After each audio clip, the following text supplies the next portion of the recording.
शुरुआत 10 बजे की 10 ब्रेकिंग के साथ पहली बड़ी खबर है। पीएम मोदी आज शाम 5 बजे दिल्ली के भारत मंडपम में इंडिया एआई इम्पैक्ट एक्सपो 2026 का उद्घाटन करेंगे। ये एक्सपो 20 फरवरी तक चलेगा और उसमें एआई के व्यावहारिक उपयोग का प्रदर्शन किया जाएगा। इस एक्सपो में विश्व भर की प्रौद्योगिकी कंपनी, स्टार्टअप्स, शिक्षाविद, केंद्रीय मंत्रालयों, राज्य सरकारों और अंतर्राष्ट्रीय भागीदारों का समागम होगा। इसमें जापान, रूस, United kingdom, France, Germany, Italy समेत 13 देशों के पवेलियन होंगे। इंडिया एआई इम्पैक्ट समिट के उद्घाटन से पहले पीएम मोदी ने कहा कि यह हमारे लिए अत्यंत गर्व की बात, वैश्विक विकास में भारत अहम योगदान दे रहा है।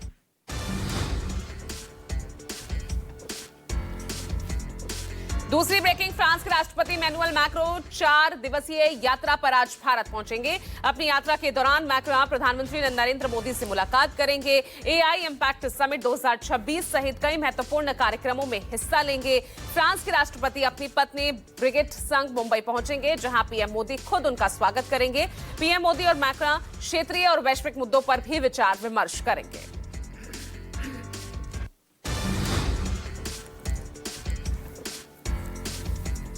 तीसरी ब्रेकिंग, टी20 वर्ल्ड कप में भारत ने पाकिस्तान को 61 रनों से करारी शिकस्त देकर टूर्नामेंट में अपनी लगातार तीसरी जीत दर्ज की है और इस जीत के साथ ही भारत ने सुपर 8 के लिए अपनी जगह भी पक्की कर ली है। भारत की जीत देश में जश्न का माहौल बन गया। पीएम मोदी ने भारत की जीत पर टीम इंडिया को बधाई दी। वहीं अमित शाह ने कहा कि फॉर्मेट, जगह और तारीख बदलती रहती हैं, लेकिन नतीजा एक सा रहता है। सीएम योगी ने भी भारत की जीत पर बधाई दी।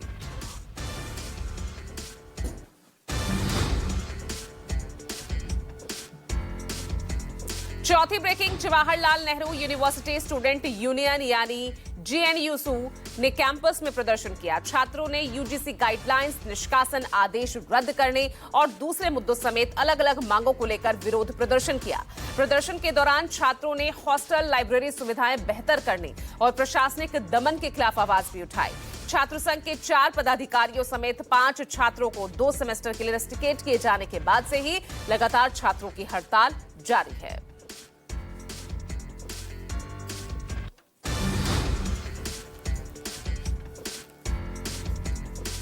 पांचवी ब्रेकिंग, कर्नाटक के मंत्री प्रियांक खड़गे ने बेंगलुरु में किताब विमोचन कार्यक्रम में आरएसएस पर तीखा हमला बोला। कहा, आरएसएस शैतान संगठन है और बीजेपी उसकी परछाई है। प्रियांक ने कहा, हम आज शैतान की परछाई से लड़ रहे हैं। अगर शैतान से सीधे लड़ेंगे तो देश सुधर जाएगा। आरएसएस के बिना बीजेपी का अस्तित्व कमजोर पड़ जाता। और इस दौरान प्रियांक खड़गे ने फंडिंग और मनी लॉन्ड्रिंग पर भी सवाल उठाए।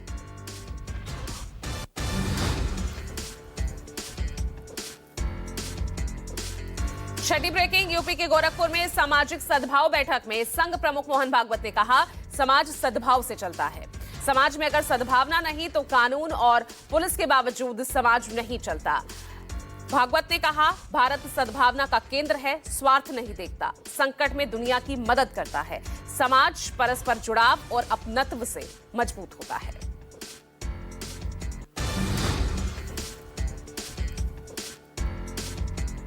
सातवीं ब्रेकिंग, कोयंबटूर में महाशिवरात्रि कार्यक्रम को संबोधित करते हुए राजनाथ सिंह ने बड़ा बयान दिया। कहा, भारतीय सेना भगवान शंकर से प्रेरणा लेती है। जैसे भगवान शिव सुरक्षा और विनाश दोनों के प्रतीक है, वैसे ही आज हमारी सेनाएं निडरता और धैर्य दोनों रखती है, लोगों की मदद भी करती है और जरूरत पड़ने पर ऑपरेशन सिंदूर जैसी कार्रवाई भी करती है।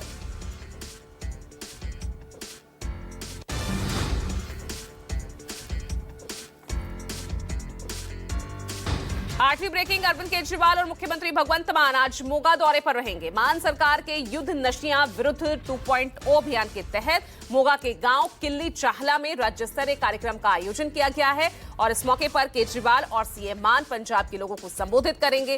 कार्यक्रम में राज्य भर की विलेज डिफेंस कमेटीज और वार्ड डिफेंस कमेटीज के सदस्य शामिल होंगे। सरकार की ओर से नशे के खिलाफ चलाए जा रहे अभियान को लेकर अहम संदेश दिए जा सकते हैं और सूत्रों से खबर यह भी कि सीएम मान की तबियत खराब हो गई है।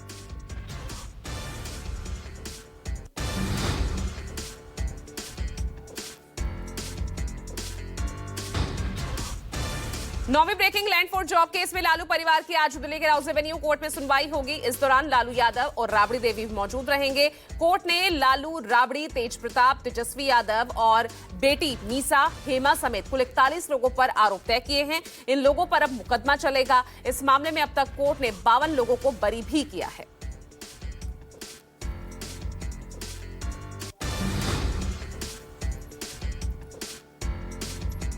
और 10वीं ब्रेकिंग राजस्थान हाई कोर्ट में आज जोधपुर काला हिरण शिकार केस में अहम सुनवाई। 1998 के इस केस में सलमान खान की 5 साल की सजा के खिलाफ अपील के साथ दूसरे आरोपी सैफ अली खान, तब्बू, सोनाली बेंद्रे और नीलम की बरी होने के खिलाफ ये राज्य सरकार की अपील पर एक साथ सुनवाई होगी। सुनवाई के दौरान सलमान खान समेत फिल्मी सितारों के भविष्य पर फैसला संभव होगा।